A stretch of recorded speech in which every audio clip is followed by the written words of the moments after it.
Now, the festival is not underway right this second. It will get underway tomorrow, Saturday, May the 4th, from 10 a.m. to 10 p.m. This morning, we're giving you a sample of what you'll be able to experience at the festival. So come one, come all for sure. You cannot have the South Carolina Strawberry Festival without strawberries. That's right. For sure. And look. Oh, look. Right on cue. I literally mentioned strawberries, and they are being delivered to our set right here on cue. at Walter Elijah Park. They just appear for you, Lucas. Oh, you just my say it goodness. happens. $1.9 billion. Yeah. Okay, nothing happened there. I guess it stops here. The buck stops here. We'll take strawberries. It's just as sweet. They're so beautiful. Jene Therrell is from the Peach Stand in Springs Farm. Good morning to you, Jene. Good morning. Good morning. Well, again, you all are very popular here in Fort Mill and beyond, but during the South Carolina Strawberry Festival, it doesn't get much sweeter than this for y'all. Yeah, of course. So kind of tell us what we're looking at. We're looking at these, again, huge strawberries. Yeah. Now, Ron was telling us it's a kind of strawberries that you all are planting. Mm-hmm. Yeah, it's the variety. So we grow a very specific variety that we feel very loyal to. It's called the Camarosa variety, and we just love it. It's the size of it, the sweetness of it, and we've toyed with some other varieties in prior years, but we just cannot get away from this one. It's just the best one. So yeah. good. Well, you eat with your eyes first, and Of so course, when yeah. you see the big plump strawberry, you're going to think, wow, that is great. But you can have one strawberry. I used mine the other day in cereal, and I only needed one strawberry for the whole Their size. bowl of strawberry, Yeah. for sure. So we just love it. We just love them. They're the best variety.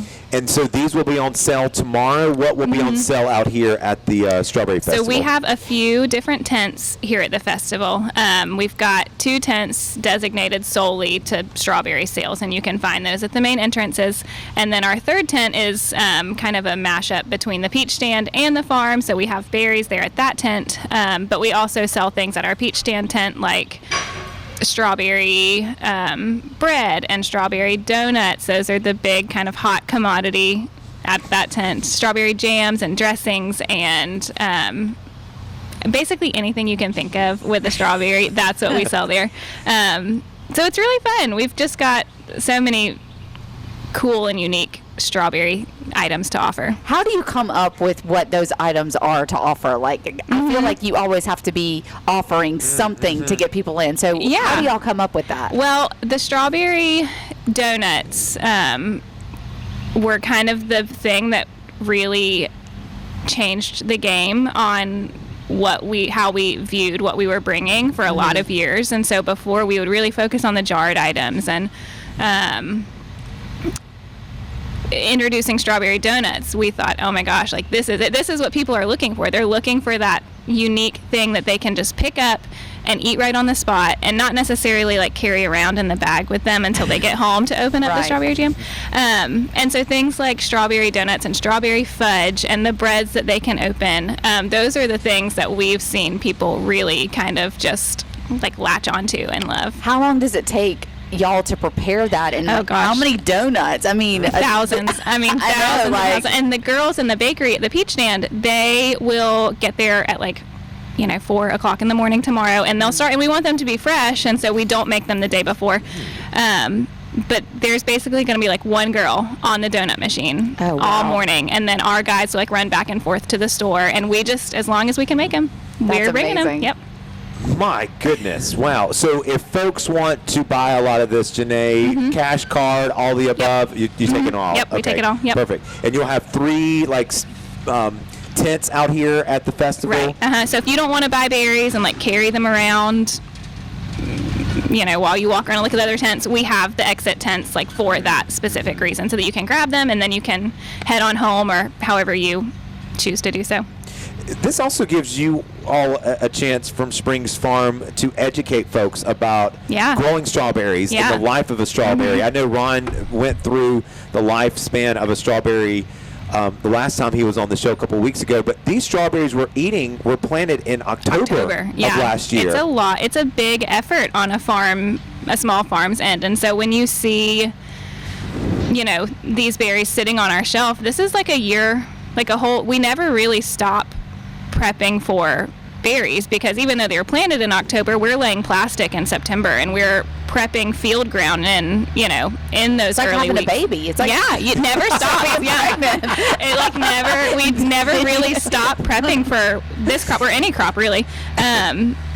But yeah, it's a huge effort, and then a lot of caretaking and how we care for them over the winter and covering them up. And we're going to have a few warmer winter days, so we're going to uncover them, and we're going to, let them be dormant for the winter. And so there's just so many things that we do to care for the berries that I think goes unnoticed for when you buy something in the grocery store and you don't have to think about it. And we're just talking about strawberries, but to your point, you have other fruits and vegetables that also take a lot of TLC. So it's all hands on deck. Right. So while we're doing that, while we're planting strawberries in October, we contract grow with Pucker Butt Pepper Company, and so we're picking peppers in the fall as we're trying to prepare for our spring strawberry crop. And as we're in the early stages of picking strawberries, we're planting for our summer produce crop.